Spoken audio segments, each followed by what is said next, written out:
상가도 똑같아요. 상가도 똑같은 개념으로 이해하시면 돼요. 근데 상가는 조금 다른 게, 상가는 월세는 비슷하다고 그랬죠? 상가 월세는 비슷해요. 근데 상가를 살 때는 기본적으로 뭐 많게는, 적게는 40, 50%, 많게는 한 70, 80%까지 대출을 받잖아요. 그럼 대출 받으면 이자를 내잖아요. 대출 이자를 지불하는데 뭘 받아서 대출 이자를 지불해요? 월세를 받아서 대출 이자를 지불해요. 그러면 대출 이자는 금리가 막 올라가면 대출 이자 올라가죠. 올라가잖아요. 금리가 올라간 만큼 대출 이자 올라가요. 거의 다 동일한 건 아니지만. 근데 금리가 지금 2년 반 전에 우리 같은 경우는 0.5였다 그랬잖아요. 지금 3.5라고 그랬잖아요. 7배가 올랐어요. 그러면 상가 월세를 7배 올릴 수 있어요?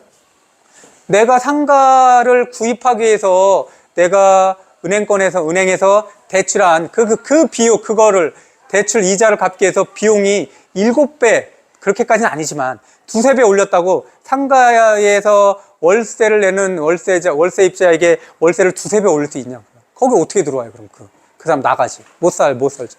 그러니까 내가 비용으로 지불하는, 상가를 사기 위해서 이자를 내고 있는 비용으로 지불하는 이자 비용은 계속 올라가지만 나의 상가 월세는 그렇게 못 올라간다. 비탄력적이라는 거예요. 그럼 얘는 거의 고정이라고 봐야 돼요.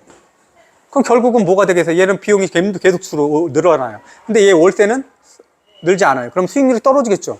그럼 이 상가의 가격은 올라갈까요? 내려갈까요? 상가의 가격. 똑같잖아요. 내가 얘 예전에는 수익률이 얘가 5%였어요. 근데 비용이 점점 올라가지고 수익률이 2.5%예요. 그럼 이 상가가 10억이었어요. 그러면 산술적으로 계산하면 이 상가는 얼마예요? 적당하다라는. 5억으로 내려와야죠. 왜? 2.5밖에 못 얻잖아요. 2년 전에는 5% 수익률을 냈어요. 근데 2년이 지나니까 비용이 너무 올라가다 보니까 2.5밖에 수익률이 안 나요. 그럼 이 금액은 얼마가 돼요? 5억으로 떨어져야죠. 수익률이 떨어지니까. 그래서 이런 요구 수익률에서 맞추기 위해서 고금리로 올라가면 상가를 매수할 때 들었던 어떤 금융비용이 올라가기 때문에 어떻게 돼요? 실질적으로 금융비용은 올라가고 월세는 거의 고정으로 돼 있기 때문에 실질적으로 상가의 가격은 떨어지더라. 주식과 채권은 동일하게 이렇게, 채권과 이 상가를 거의 완전 비슷하진 않아요. 사실 월세는 좀 움직이잖아요. 그렇죠? 월세는 좀 움직이죠. 근데 그렇게 못 따라가더라. 이것들의 개념들을 이해하시면 상가를 언제 사야 되는지는 기억하실 수 있다라는 거죠. 그럼 상가는 고금리에 사는 게 맞는지 저금리에 사는 게 맞는지 다 정답은 없어요. 고금리에 사면 뭐가 좋아요? 고금리 때 지금 시중금리가 고금리다. 그럼 뭐가 좋아요? 가격이 떨어지더라. 그러니까 낮은 가격에 살 수 있어요. 근데 문제는 뭐예요? 고금리자는 지금 문제가 뭐예요? 돈이 없다는 것도. 나도 돈이 없지만 빌릴 돈도 없고 빌려줄 사람도 없더라. 그래서 상가의 가격이 떨어지지만 주머니에 돈은 없더라. 이런 거죠. 사기 좋은 환경은 언제라고요? 고금리인 상황에 가격은 떨어지기 때문에 사기 좋지만 비용이 없더라. 그럼 저금리 때는 뭐예요? 저금리 때는 반대로 뭐가 좋아요? 돈이 있어요. 상가 살 돈이 있어요. 돈이 많죠. 왜냐하면 뭐 2%에도 빌리고 저금리에도 빌릴 수 있잖아요. 돈이 유동성이 풍부하니까 빌려서 살 수 있어요. 근데 문제는 뭐예요? 상가 가격이 비싸더라. 이 늘 두 개는 역으로 가더라. 그럼 우리는 언제 사야 돼요? 언제 사야 돼요? 무슨 자산이든 간에 기본적으로 기본은 뭐냐면 쌀 때 사서 비싸게 파는 거예요. 그래서 그럼 언제 사야 돼요? 쌀 때 산다는 것을 전제해야 돼요. 언제 싸요? 금리가 올라갔을 때. 그렇잖아요. 금리가 올라갔을 때 싼 거잖아요.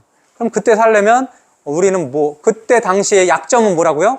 돈이 없다는 거.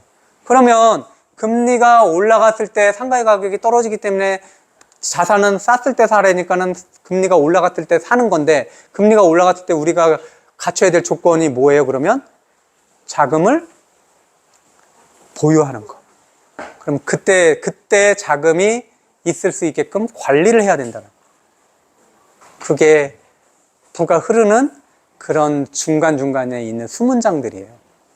역으로 가더라. 지나고 나보면 알지만 또 좋은 소식은 모든 사람이 이 사이클을 거치지만 또 그 사이클이 또 오면 다 잊어먹더라. 안 하더라. 늘 똑같은 게 반복이 돼도 사람들은 안 해요. 못하고. 그게 게을러서 그런 게 아니라 원래 본능적으로 사람은 그래요. 잊어버려서 그런 것만도 아니라 그랬잖아요. 원래 본능적으로 사람들은 공포, 두려움에 취약하다라는 거죠. 우선 공포의 상황, 두려움의 상황에서는 도망가야지 내 목숨을 부지하니까. 그게 인간의 본능에 순응하는 길이니까 그렇게 된다는 거죠. 그럼 우리는 그것을 가지고 우리가 경제적으로 안정이 되려면 그것과 역행해야 되는, 그 본능과 역행해야 된다는 거예요. 그럼 우리는 투자는 본능과 역행해야 되는 그런 훈련이 필요하다는 거예요.